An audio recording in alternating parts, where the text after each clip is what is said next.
Good morning, good afternoon, good evening, beautiful, wonderful family. Let me welcome you to the Mental House with me, your host, Khadija. And let me make sure some of this time go past, y'all, so I won't get flagged. There's just, you know, so much uh, craziness around what you can and what you cannot say, and now having um, our freedom of speech attacked. There's those of us who gotta continue speaking truth to power, because if we don't, um, God is going to hold us, in my opinion, accountable for the things that we know or don't know.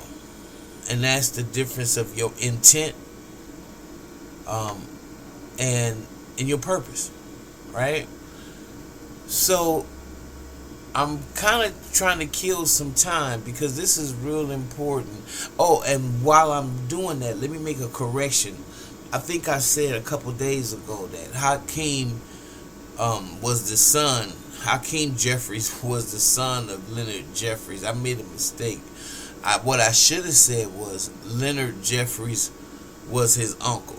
But y'all know, y'all got to charge it to my head and not my heart, because I do be forgetting shit, okay? I know, but a lot of times when my recall is not as fast, it depends on if it's a good day or a bad day. Anybody that's past 50, 55, 60, they probably will tell you that's a real phenomenon. Okay, let's get it in. I want y'all to hear this real good, because like I said, no matter whether you telling the truth or not, it depends on what the dominant society think of you.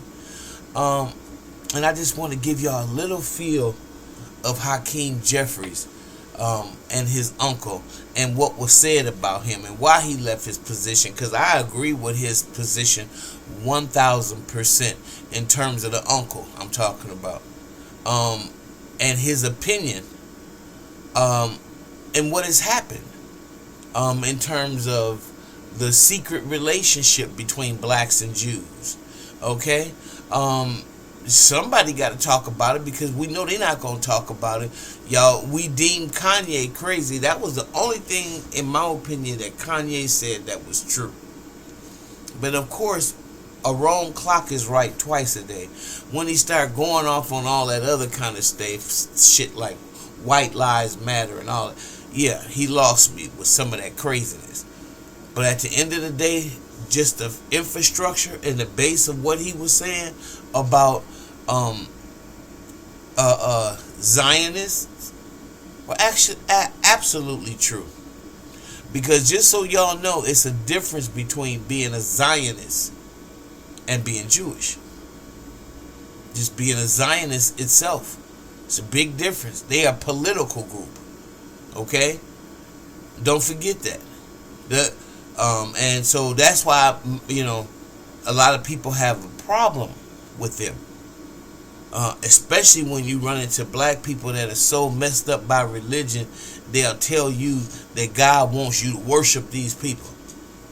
God wants you to worship a group of people that has killed over 60,000 children and women.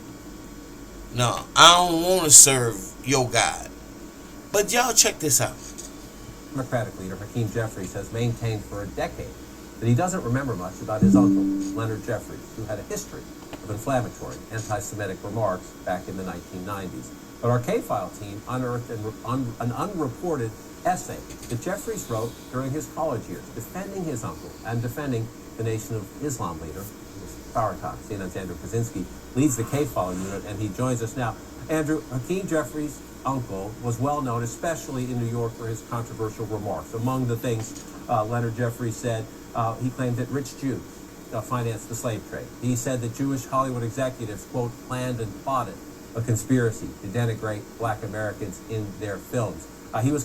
Who wants to argue with that? All that Stephen Fletcher shit and me but oh my God, but no, but money ball. Who were the orchestrators of that bullshit? Metro Golden Mayer, all those films, all of those Hollywood studio moguls were Jewish, Zionists, and in order for them to keep the sweat off of them, they just kept presenting us in a derogatory way. I mean, come on, it's what you call propaganda 101. And that's what they did to us. Gave you all those characters like Stephen Fletcher and Mammy, oh Mammy, oh Mammy. These some dirty motherfuckers. Oh, excuse me. I'm sorry. It is Sunday. Condemned back in those days by the Anti-Defamation League, by then Governor Mario Cuomo. After a lengthy legal battle, he left his position at the City University of New York. How had the politician, Hakeem Jefferies, explained this in the past? So Jefferies has downplayed his associations with the past, and I want people to read this quote that he gave to the Wall Street Journal in 2013, in which he says there was no internet during that era, and I can't even recall a daily newspaper in Binghamton, New York, but it wasn't covering the things that the New York Post and Daily News were at the time. Jefferies has made similar comments over the years, most recently in 2019 to the Axe Files podcast. Take a listen to this. My father made a deliberate decision to try to shield us from that controversy because he was very concerned as to how it could just impact our well-being, our focus, because it was an intense situation. I've said that there are many statements that he has made that I disagree with and that obviously are very different than the course that I've followed. And I've sort of left it at that. So that is Hakeem Jefferies to David Axelrod. And the earlier quote you read, sort of keeping this at an arm's length. I don't really know that much about it. I don't agree, but I don't know much about it. But you went to Binghamton University. That's where Hakeem Jefferies went to college. And you found he had actually written about his uncle and Louis Farrakhan back then when he was 21 years old as a student. What did you find? Yeah, that's right. So Jefferies and the Black Student... Pause one more time. And y'all don't know what y'all missing. To have been on the planet at the same time as Louis Farrakhan and Elijah Muhammad and had let these people who have done nothing but try to destroy us since we stepped foot in this place and allowed you to dismantle, disrespect all the prophets of God that have been sent to us with messages to wake ourselves up. Whether you agree with everything they said doesn't really matter. What it happens is you should be able to be like, let me just see if it's true. Okay? Instead of not liking them for saying it, especially Farrakhan. Because I think one of the worst things that happened to American civilization was to have taken him off the air. White and black. There was white people like Bruce. What's his name? Bruce Willis. There's a lot of people who I won't name names, but I know Bruce has been pretty vocal about his respect and adulation for Louis Farrakhan, and also said that the black race would probably be a lot further if they would just heed his message. Do you think that's a message that the power structure wants to stay in your orbit? Or do you think that's a person they would try to get away from you and demagogue him? Anytime white people picking your friends, you fucked up. I'm just going to tell you that straight up. Anytime they're telling you who is your friend, who can't be your friend, then you're stupid. And that's how they see us all, as stupid. That we can be led by the nose like some cows. And we don't even have the capacity to pick our own friends. Okay, let me get back to this, and I ain't gonna say nothing else. Union actually invited his uncle to speak on campus, and then after Jewish student groups protested, Jefferies led a press conference defending his uncle. That obviously undermines that quote we just read from the Wall Street Journal a little bit earlier, where He said he could not even recall, local press coverage of this. He actually led a press conference. He then wrote this editorial where he defended him, and I'm just going to read a couple lines from it. He says, Dr. Leonard Jefferies and Louis Farrakhan have come under intense fire. Where do you think their interests lie? Dr. Leonard Jefferies has challenged the existing white supremacist educational system and long-standing distortion of history. His reward has been a media lynching complete with character assassinations and inflammatory, erroneous accusations. What's wrong with that? So that is very different of how he reacted, responded, wrote back then to what he says, what he has said. What about today? Now that you have this reporting, how is Leader Jeffries responding? So we did reach out to his office yesterday.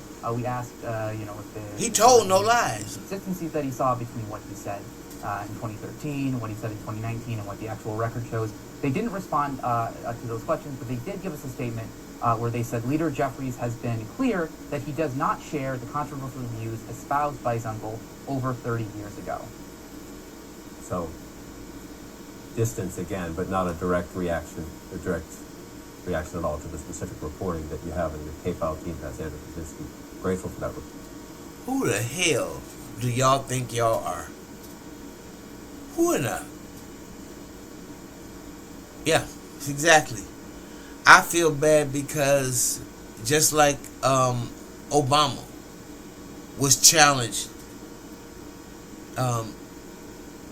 to denounce his pastor in order for him to be accepted by white folks so he could run for president.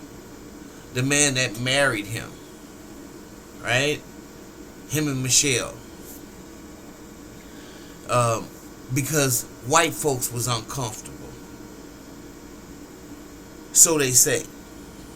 I don't think that many white people was uncomfortable because that church was very mixed. Okay? Very mixed church. Even though it was Afrocentric.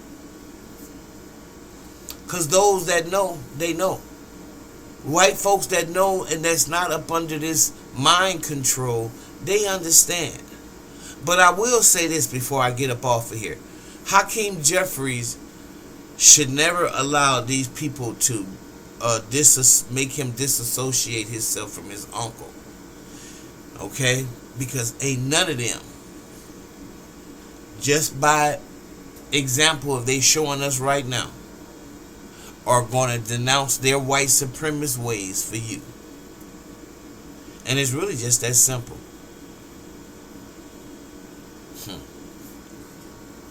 I'm going to close this video now. And what do y'all think? Y'all think I'm out of line?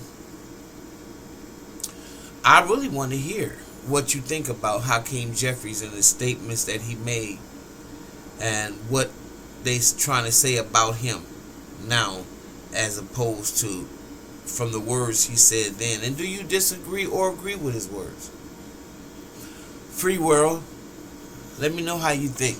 And other than that, please give me a like. You know, y'all, in order for the video to get in the algorithms, you know, our only thing I ask of you is to give me a like.